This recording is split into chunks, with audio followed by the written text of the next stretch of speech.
Hariom. Knowledge plus में हम सभी विद्यार्थियों का स्वागत करते हैं। आज हरिओम करंट अफेयर की ये क्लास नंबर 483 क्लास है। हर क्लास में आपकी अवेयरनेस को शिफ्ट अप करने का हम प्रयास करते हैं और आपके नॉलेज के डेटाबेस को बढ़ाते हैं। इस दुनिया में यदि किसी व्यक्ति का पढ़ाई करने का मन ना हो तो भी उसको कोई काम करना होगा।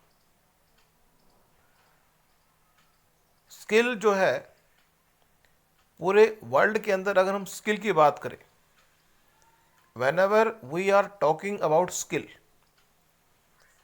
basically there are three type of skill। या हम अगर कहें कि स्किल को हम टेक्निकल और नॉन टेक्निकल के रूप में डिवाइड करें तो दो तरह का स्किल आ गई, एक टेक्निकल और एक नॉन टेक्निकल।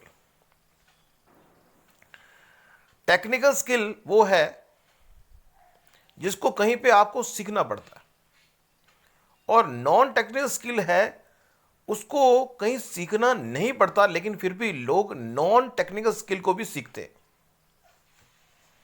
दोनों की ही अपने आप में इंपॉर्टेंस है। अगर आप पूरे वर्ल्ड में अपनी बात को कम्युनिकेट करना चाहते हैं,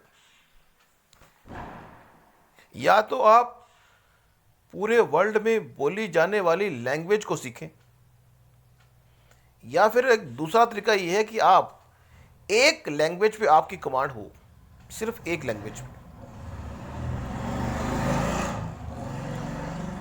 यदि पूरे वर्ल्ड में आप अपनी बात से लोगों को प्रभावित करना चाहते तो एक लैंग्वेज कम से कम, हिंदी है तो अच्छी बात है, इंग्लिश है तो अच्छी बात है, लेकिन इंग्लिश को हम इंटरनेशनल लैंग्वेज के रूप में मानते हैं, इसलिए बात को कम्युनिकेट करने के लिए इंग्लिश लैंग्वेज को सीख लेना ही एक बेहतर विकल्प है।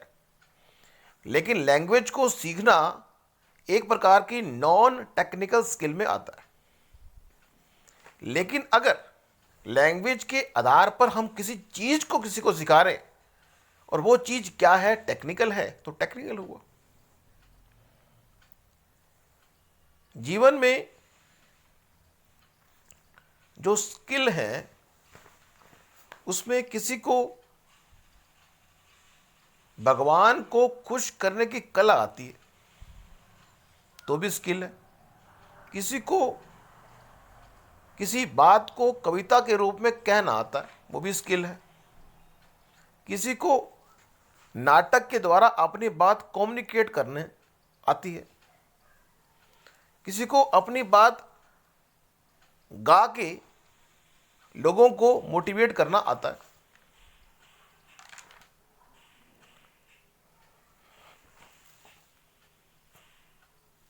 तो स्किल तो कुछ भी हो सकती है। अब हम बात कर रहे हैं कि अभी कोरोना के बारे में, अगर हम बात करें कि कोरोना जो है बैक पे है, लगभग 10,000 12,000 केसेस आ रहे हैं, लेकिन टोटलिटी में देखें तो 11,000 केसेस, 3 नवंबर की बात है, 11,903 केसेस। लेकिन अगर इंडिया के मैप को ध्यान से देखा जाए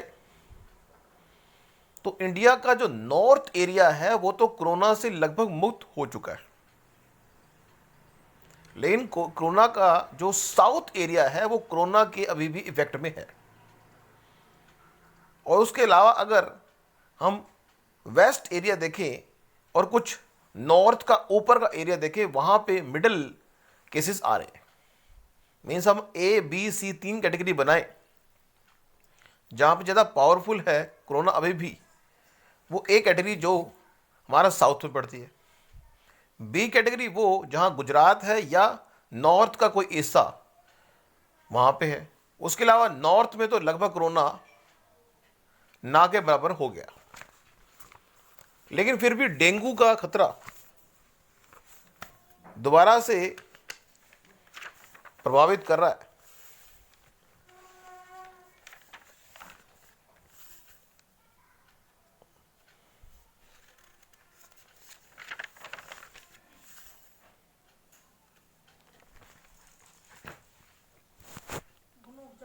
तो आज की इस छोटी सी टॉक में इतना ही।